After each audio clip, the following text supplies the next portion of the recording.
zancen rabewa a soyayya abin yakan ba mu sauki, sai na ga ɗan takin ɗan kaɗan ne rabuwa da fafa ta yaƙi.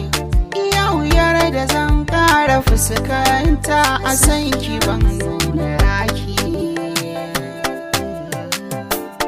tunda na lura ƙaunar ki tamkar jini a jiki ke yin gudana.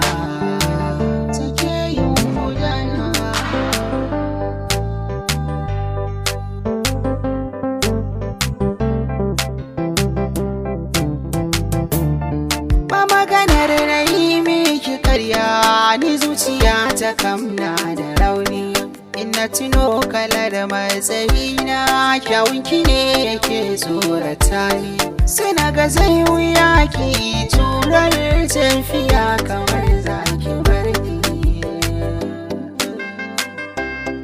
Haka yasa na janye jikina san ki da kin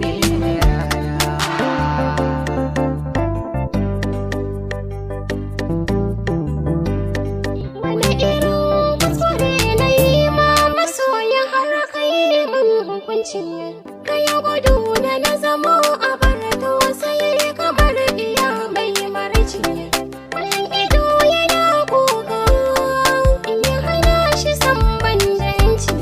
Ban yi zaton hakan za ka yi ba, kasan a zuciyata da ƙauna.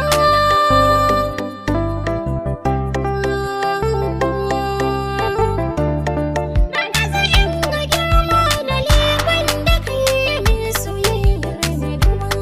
Da nake da shi bai yi kawo da damuwar zuciya ba, wata na da yaushe na gankan ba zaci za ka dawo gani ba.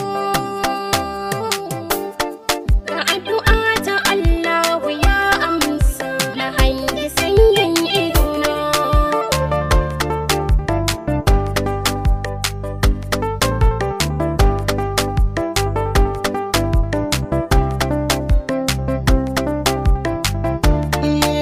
Kusa ina neman afuwa laifi ba zan sake yi ba, tunda na lura rauni na zuciya bai hana so ya bautar da ni ba.